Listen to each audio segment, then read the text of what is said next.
মাহাদি। কি কি কি এখন রোজা রাখতে হয় জানো না? রোজা তো রাখছি, এখন ইফতারি করবো না? এখন ইফতারি তো দুপুর 1টা বাজে। এই না না, ইফতারি করতে হয় সবার 8টা বাজে।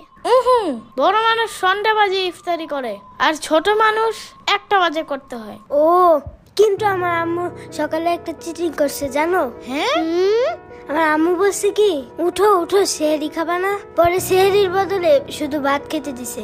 এই কারণে ওইটাই তো সে আরি সিহারি। সত্যি? হ্যাঁ হ্যাঁ, ওইটাই তো বললাম আমি।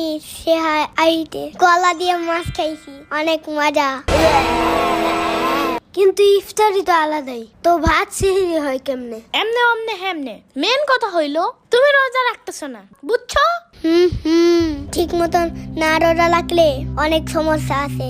আমাদের ওই বাসার ওই পিচ্চি রোজা না রেখে মিষ্টি খেয়ে ফেলছিল, পরে ওর পেট খারাপ হয়ে গেছে, পরে ওর খালি মাথা চুলকাইতো অনেক।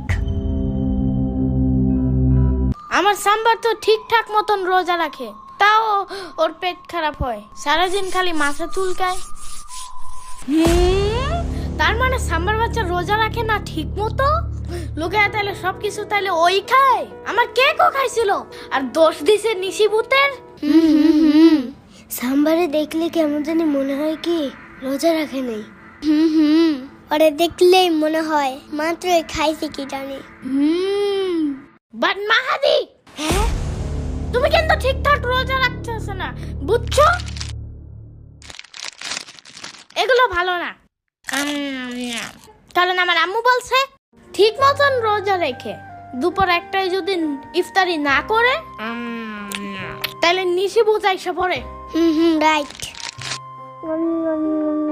বাট দুপুরে 1টায় না, আমার আম্মু বলছে সকাল 8টা বাজে ইফতার করতে হয়, সকাল 9টা বাজে খেলে আরেকটা রোজা রাখা যায়। আলো তুমি ব্যাপারটা বুঝতেছো না। তোমারে আমার আম্মুর কাছে নিয়ে যাবো না, দেখো পরে নিজেই জানতে পারবে। আচ্ছা ঠিক আছে, দা বলে। ইচ্ছা মতো কপ কপ করে চিপস খাইতেছিল, আমি আমার নিজের চোখে দেখছি। খেপাস কেন খামা খাওরে? হাসিস না, একদম হাসবি না, চুপ। আরে সমস্যা নাই, কান্দে না কান্দে না, ভুলে কিছু খাইলে কিছু হয় না। বাচ্চাদের মাগরিবের সময় ইফতারি করলেও চলে, তার আগে করলেও চলে।